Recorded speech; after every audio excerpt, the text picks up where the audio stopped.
व्याकरण में लिखने जा रहे हो। यहाँ से शुरू है अध्याय 1। व्याकरण किसे कहते हैं?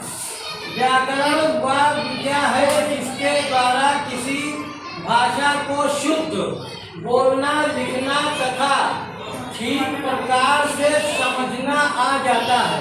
व्याकरण में क्या होता है कि जब कोई कुछ बोलता है, हम बोलते हैं या तुम बोलते हो, तो उसको सही कैसे बोले, शुद्ध। ऐसे तो सब लोग बोलते हैं, लेकिन कैसे हम सही बोले, उसको जो बोलने का ढंग है, तरीका है, उसको क्या कहते हैं? व्याकरण। फिर यह दूसरा प्रश्न है, भाषा किसे कहते हैं? भाषा वह साधन है जिसके द्वारा मनुष्य अपने विचार प्रकट करता है तथा दूसरे के विचार जान जाता है। भाषा की सबसे छोटी ध्वनि है। भाषा वो है, जब हम बोलते हैं तो हम भाषा समझ जाते हैं। जैसे किसी से कहा गया पानी लाइए, तो तुम पानी ला के दे देते हो। भाषा यही है, होता है कि नहीं? और भाषा यहाँ तक कि जो जानवर रहते हैं, जानवर जानते हो, जानवर हैं, पक्षी हैं, वो भी समझ जाते हैं। अगर हम एक कुत्ता पालते हैं तो अगर उसको बुलाते हैं, या बकरी पालते हैं तो अगर कहेंगे आ तो वो बकरी भी आ जाती है। या तुम कबूतर पालो तो उसको भी संकेत, तो कुछ संकेत से कुछ जानवर भी समझते हैं। भाषा वो चीज़ है। फिर इसमें यह है कि व्याकरण के भाग कितने? जो व्याकरण है जिससे भाषा सीखते हो, तो उसके व्याकरण के 3 भाग हैं। तो क्या करिए?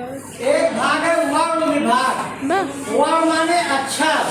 इधर सुनिए, वर्ण माने अक्षर, पहले अक्षर। फिर शब्द विभाग। फिर शब्द माने जैसे अक्षर में का, खा, गा, ये सब हो गया। और शब्द में क्या है, जैसे का और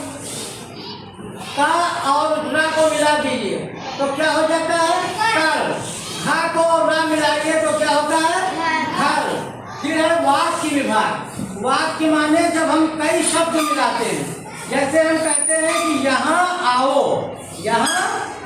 तो एक वाक्य हो गया। या तुम स्कूल जाते हो।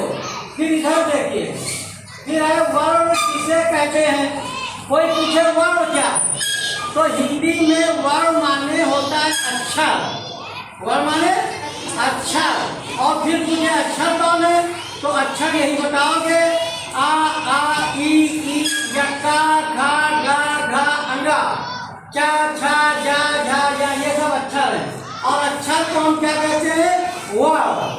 फिर देखिए यहाँ, फिर ये वर्ण की परिभाषा है। वर्ण उस छोटी ध्वनि को कहते हैं जिसके टुकड़े नहीं हो सकते। मतलब अगर का कहोगे तो का को काट नहीं सकते हो, का अकेला रहेगा। लेकिन अगर कहोगे झटपट, कहोगे तो झटपट 2 हो जाएंगे। एक हो गया झटाझट और एक हो गया फटाफट। और अगर घर कहो तब भी अलग हो जाएगा, एक घा हो गया और एक रा हो गया। लेकिन का जब कहोगे तो वो अकेला है, इसीलिए वर्ण अकेला रहता है। अब देखिए वर्ण कितने प्रकार के होते हैं। वर्ण माने अक्षर कितने प्रकार के हैं? तो अक्षर है 2 प्रकार के। एक है स्वर। स्वर का मतलब है जो ऊपर के हैं, छोटा बड़ा, छोटी बड़ी, छोटा बड़ा और रीढ़। ए ऐ ओ औ अन, ओ औ अन आ। और फिर ये व्यंजन। व्यंजन माने जितने का से शुरू है और कहाँ तक है? या।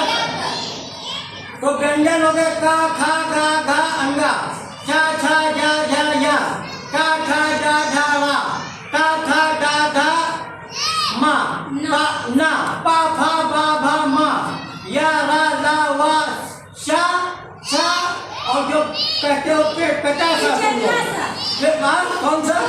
हाँ, फिर चिल्ला सा कुछ लोग कहते हैं। फिर छोटा सा भी हा, छा, त्रंग, या। इस प्रकार से आज व्याकरण में इतना ही, आगे कल लिखवाएंगे। ठीक।